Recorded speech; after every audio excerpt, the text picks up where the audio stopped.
والمحصنات من النساء إلا ما ملكت أيمانكم كتاب الله عليكم وأحل لكم ما وراء ذلكم أن تبتغوا بأموالكم محصنين غير مسافحين فما استمتعتم به منهن فآتوهن أجورهن فريضة ولا جناح عليكم فيما تراضيتم به من بعد الفريضة إن الله كان عليما حكيما ومن لم يستطع منكم طولا أن ينكح المحصنات المؤمنات فمما ملكت أيمانكم من فتياتكم المؤمنات والله أعلم بإيمانكم بعضكم من بعض فانكحوهن بإذن أهلهن وآتوهن أجورهن بالمعروف محصنات غير مسافحات ولا متخذات أخدان فإذا أحصن فإن أتين بفاحشة فعليهن نصف ما على المحصنات من العذاب ذلك لمن خشي العنة منكم وأن تصبروا خير لكم والله غفور رحيم يريد الله ليبين لكم ويهديكم سنن الذين من قبلكم ويتوب عليكم والله عليم حكيم والله يريد أن يتوب عليكم ويريد الذين يتبعون الشهوات أن تميلوا ميلا عظيما يريد الله أن يخفف عنكم وخلق الإنسان ضعيفا يا أيها الذين آمنوا لا تأكلوا أموالكم بينكم بالباطل إلا أن تكون تجارة عن تراض منكم ولا تقتلوا أنفسكم إن الله كان بكم رحيما ومن يفعل ذلك عدوانا وظلما فسوف نصليه نارا وكان ذلك على الله يسيرا إن تجتنبوا كبائر ما تنهون عنه نكفر عنكم سيئاتكم وندخلكم مدخلا كريما ولا تتمنوا ما فضل الله به بعضكم على بعض للرجال نصيب مما اكتسبوا وللنساء نصيب مما اكتسبن واسألوا الله من فضله إن الله كان بكل شيء عليما ولكل جعلنا موالي مما ترك الوالدان والأقربون والذين عقدت أيمانكم فآتوهم نصيبهم إن الله كان على كل شيء شهيدا الرجال قوامون على النساء بما فضل الله بعضهم على بعض وبما أنفقوا من أموالهم فالصالحات قانتات حافظات للغيب بما حفظ الله واللاتي تخافون نشوزهن فعظوهن واهجروهن في المضاجع واضربوهن فإن أطعنكم فلا تبغوا عليهن سبيلا إن الله كان عليا كبيرا وإن خفتم شقاق بينهما فابعثوا حكما من أهله وحكما من أهلها إن يريدا إصلاحا يوفق الله بينهما إن الله كان عليما خبيرا واعبدوا الله ولا تشركوا به شيئا وبالوالدين إحسانا وبذي القربى واليتامى والمساكين والجار ذي القربى والجار الجنب والصاحب بالجنب وابن السبيل وما ملكت أيمانكم إن الله لا يحب من كان مختالا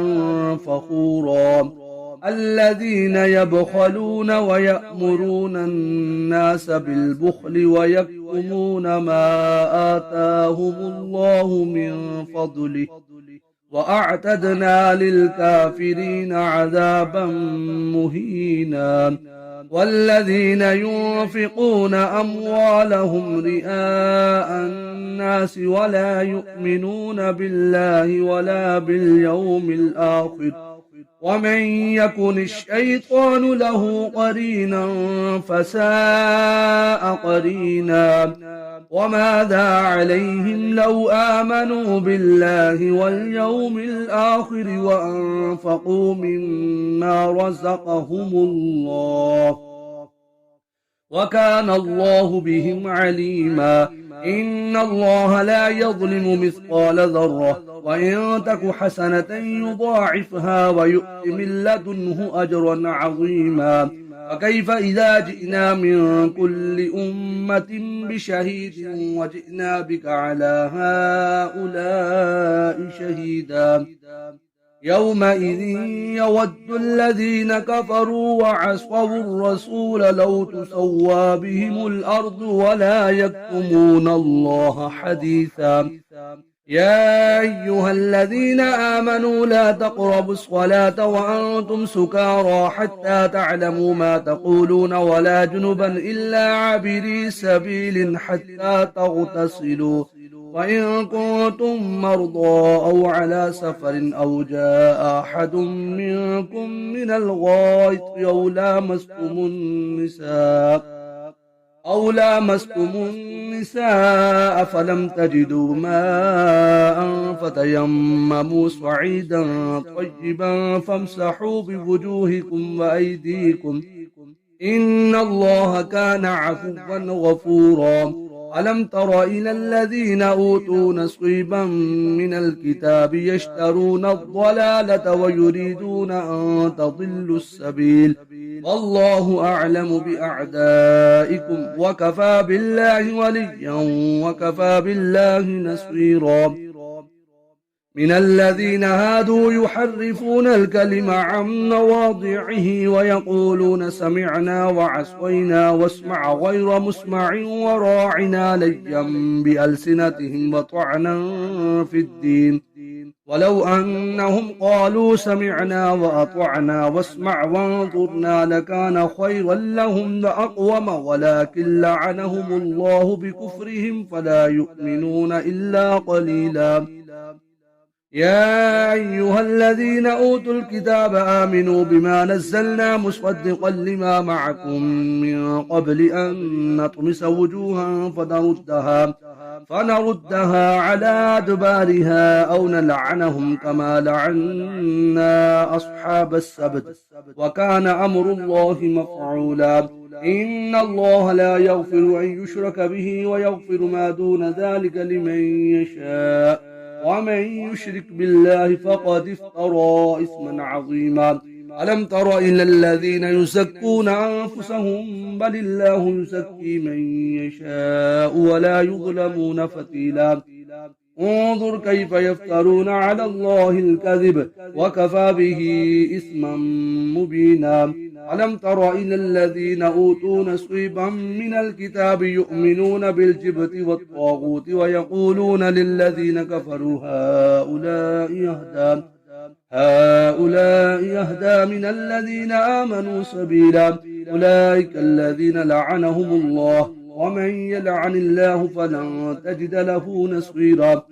أم لهم نصيب من الملك فإذا لا يؤتون الناس نقيرا. أم يحسدون الناس على ما آتاهم الله من فضله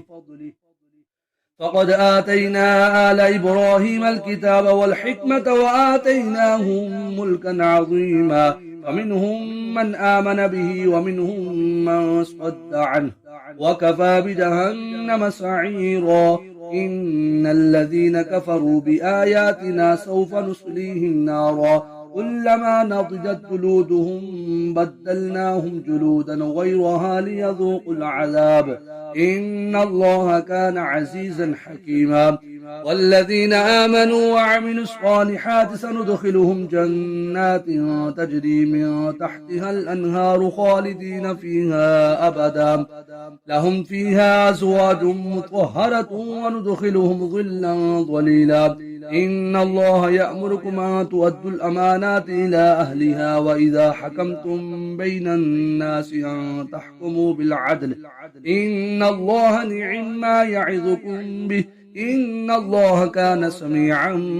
بصيرا. يا أيها الذين آمنوا أطيعوا الله وأطيعوا الرسول وأولي الأمر منكم فإن تنازعتم في شيء فردوه إلى الله والرسول إن كنتم تؤمنون بالله واليوم الآخر ذلك خير وأحسن تأويلا. ألم تر إلى الذين يزعمون أنهم آمنوا بما أنزل إليك وما أنزل من قبلك يريدون أن يتحاكموا إلى الطاغوت وقد أمروا أن يكفروا به ويريد الشيطان أن يضلهم ضلالا بعيدا. وإذا قيل لهم تعالوا إلى ما أنزل الله وإلى الرسول رأيت المنافقين يسدون عنك سدودا. فكيف إذا أصابتهم مصيبة بما قدمت أيديهم ثم جاءوك يحلفون بالله إن أردنا إلا إحسانا وتوفيقا. أولئك الذين يعلم الله ما في قلوبهم فأعرض عنهم وعظهم وقل لهم في أنفسهم قولا بليغا. وما أرسلنا من رسول إلا ليطاع بإذن الله ولو أنهم إذ ظلموا وأنفسهم جاءوك فاستغفروا الله واستغفر لهم الرسول لوجدوا الله توابا رحيما. فلا وربك لا يؤمنون حتى يحكموك فيما شجر بينهم ثم لا يجدوا في أنفسهم حرجا مما قضيت ويسلموا تسليما. ولو أنا كتبنا عليهم أن اقتلوا أنفسكم أو اخرجوا من دياركم ما فعلوه إلا قليل منهم ولو أنهم فعلوا ما يوعظون به لكان خيرا لهم وأشد تثبيتا وإذا لآتيناهم من لدنا أجرا عظيما ولهديناهم صراطا مستقيما. ومن يطع الله والرسول فأولئك مع الذين أنعم الله عليهم من النبيين والصديقين والشهداء والصالحين وحسن أولئك رفيقا. ذلك الفضل من الله وكفى بالله عليما. يا أيها الذين آمنوا خذوا حذركم فانفروا ثبات أو انفروا جميعا وإن منكم لمن ليبطئن فإن أصابتكم مصيبة قال قد أنعم الله علي إذ لم أكن معهم شهيدا ولئن أصابكم فضل من الله ليقولن كأن لم تكن بينكم وبينه مودة يا ليتني كنت معهم فأفوز فوزا عظيما فليقاتل في سبيل الله الذين يشرون الحياة الدنيا بالآخرة ومن يقاتل في سبيل الله فيقتل أو يغلب فسوف نؤتيه أجرا عظيما وما لكم لا تقاتلون في سبيل الله والمستضعفين من الرجال والنساء والولدان الذين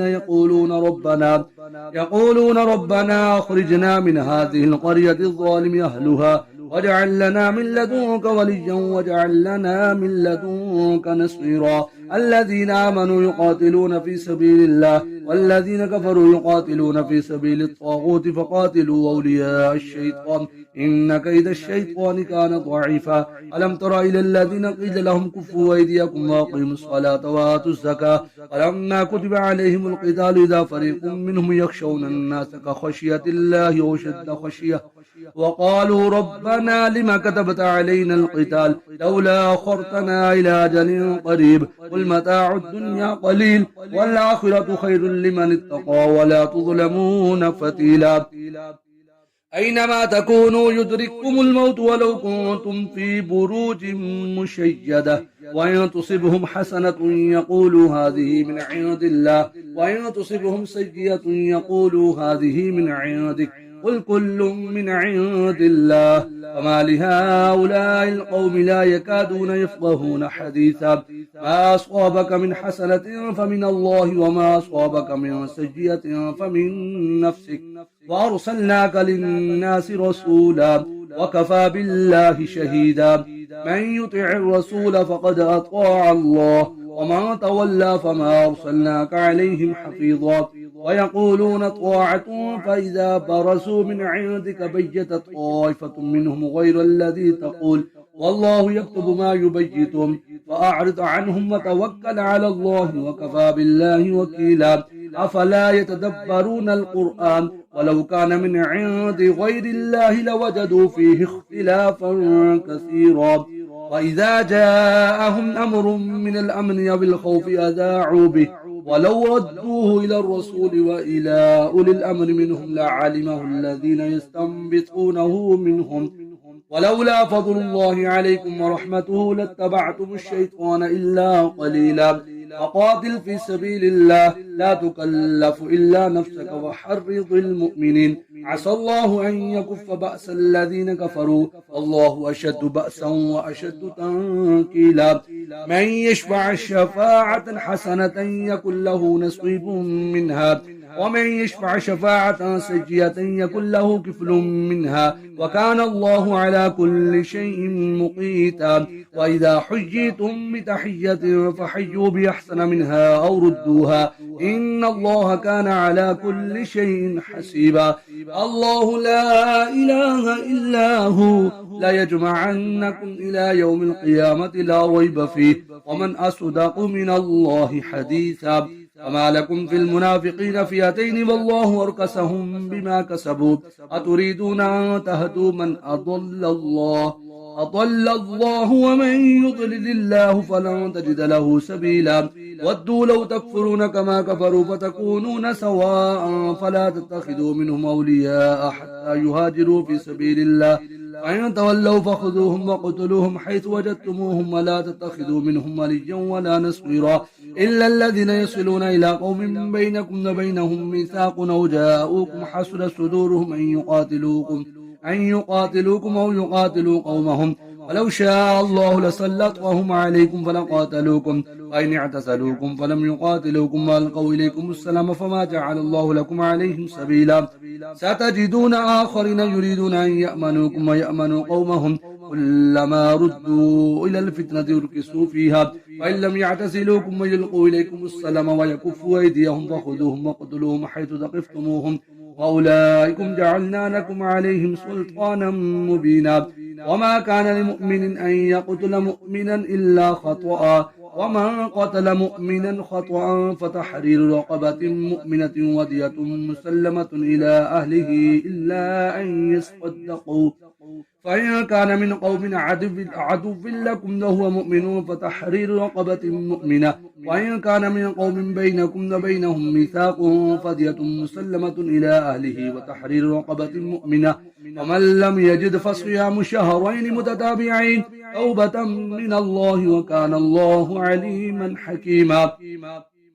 ومن يقتل مؤمنا متعمدا فجزاؤه جهنم خالدا فيها وغضب الله عليهم ولعنه وأعد له عذابا عظيما يا أيها الذين آمنوا إذا ضربتم في سبيل الله فتبينوا ولا تقولوا لمن ألقى إليكم السلام لست مؤمنا أبتغون عرض الحياة الدنيا فعند الله مغانم كثيرة كذلك كنتم من قبل فمن الله عليكم فتبينوا إن الله كان بما تعملون خبيرا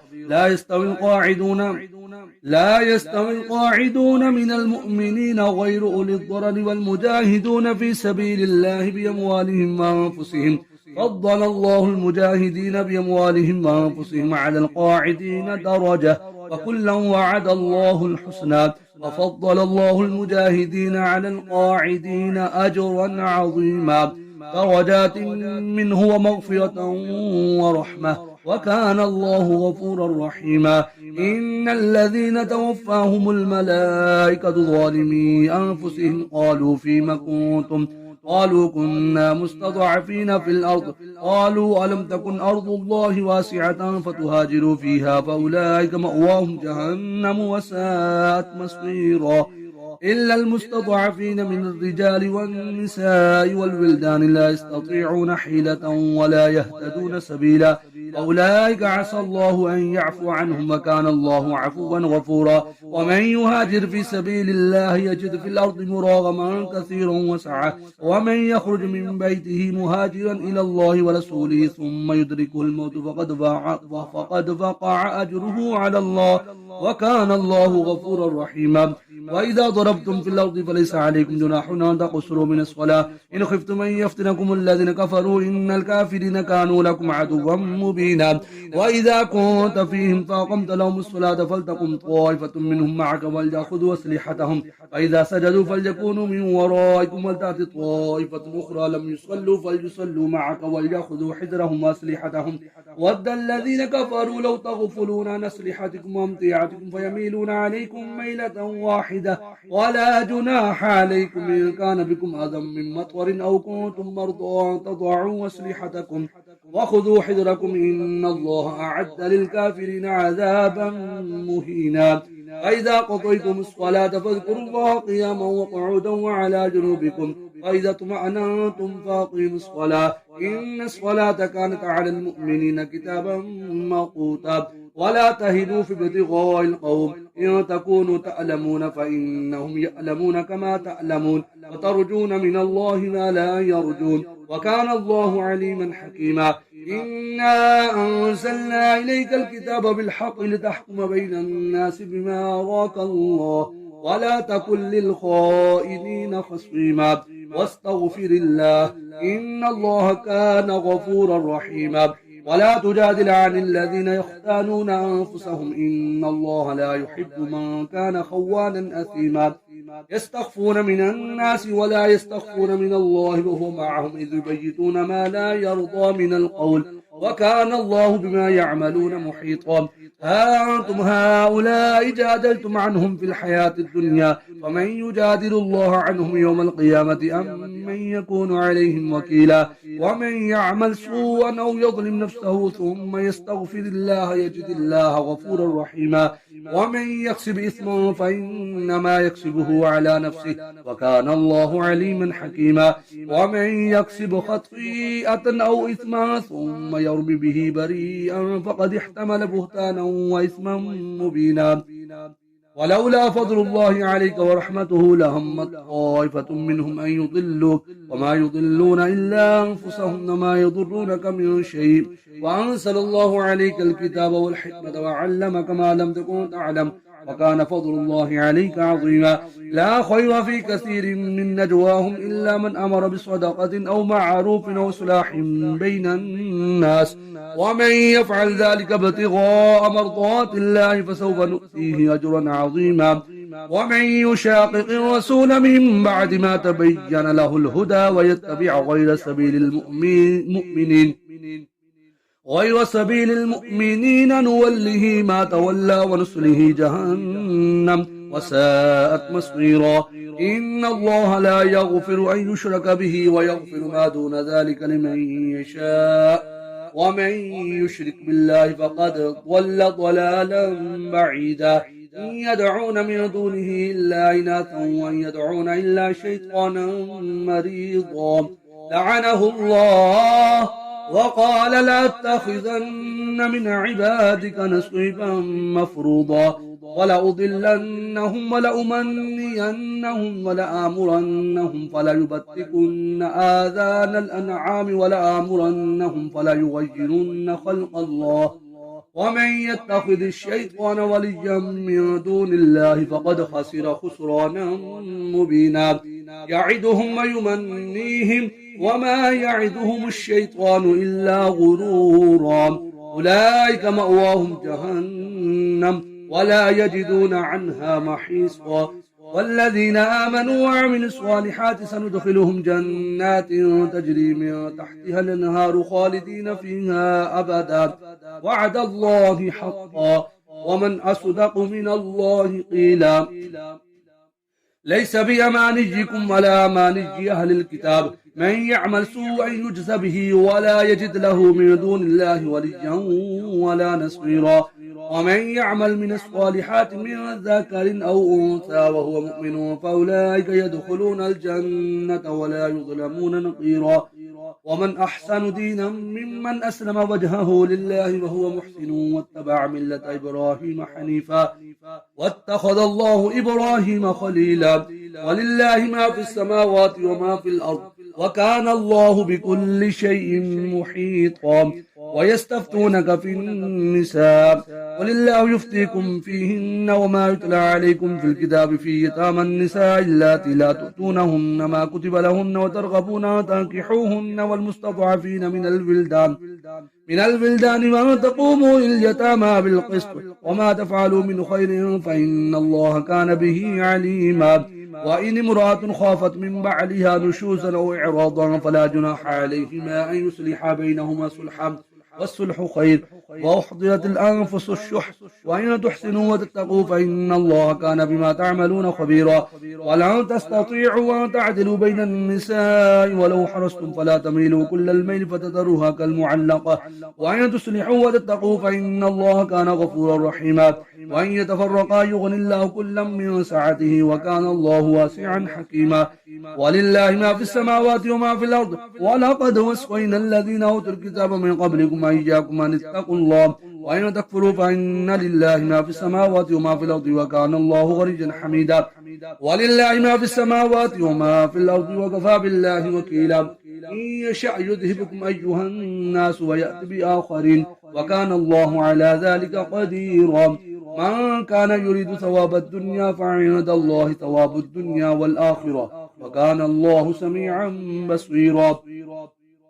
يا أيها الذين آمنوا كونوا قوامين بالقسط شهداء لله ولو على أنفسكم والوالدين والأقربين. إن يكن غنيا أو فقيرا فالله أولى بهما فلا تتبعوا الهوى تعدلوا وإن تلفوا تعرضوا فإن الله كان بما تعملون خبيرا. يا أيها الذين آمنوا بالله ورسوله والكتاب الذي نزل على رسوله والكتاب الذي أنزل من قبل ومن يكفر بالله وملائكته وكتبه ورسله واليوم الآخر فقد ضل ضلالا بعيدا. إن الذين آمنوا ثم كفروا ثم آمنوا ثم كفروا ثم ازدادوا كفرا لم يكن الله ليغفر لهم ولا ليهديهم سبيلا. بشر المنافقين بأن لهم عذابا أليما. الذين يتخذون الكافرين أولياء من دون المؤمنين أيبتغون عندهم العزة فإن العزة لله جميعا وقد نزل عليكم في الكتاب أن إذا سمعتم آيات الله يكفر بها واستهزوا بها فلا تقعدوا معهم حتى يخوضوا في حديث غيره إنكم إذا مثلهم إن الله جامع المنافقين والكافرين في جهنم جميعا الذين يتربصون بكم فإن كان لكم فتح من الله قالوا ألم نكن معكم وإن كان للكافرين نصيب قالوا ألم نستحوذ عليكم ونمنعكم من المؤمنين والله يحكم بينكم يوم القيامة ولن يجعل الله للكافرين على المؤمنين سبيلا إن المنافقين يخادعون الله وهو خادعهم وإذا قاموا إلى الصلاة قاموا كسالى يراءون الناس ولا يذكرون الله إلا قليلا مذبذبين بين ذلك لا إله هؤلاء ولا إله هؤلاء ومن يضلل الله فلن تجد له سبيلا يا أيها الذين آمنوا لا تتخذوا الكافرين أولياء من دون المؤمنين أتريدون أن تجعلوا لله عليكم سلطانا مبينا إن المنافقين في الدرك الأسفل من النار ولن تجد لهم نصيرا إلا الذين تابوا وصلحوا واعتصموا بالله وأخلصوا دينهم لله فأولئك مع المؤمنين وسوف يؤتي الله المؤمنين أجرا عظيما ما يفعل الله بعذابكم إن شكرتم وآمنتم وكان الله شاكرا عليما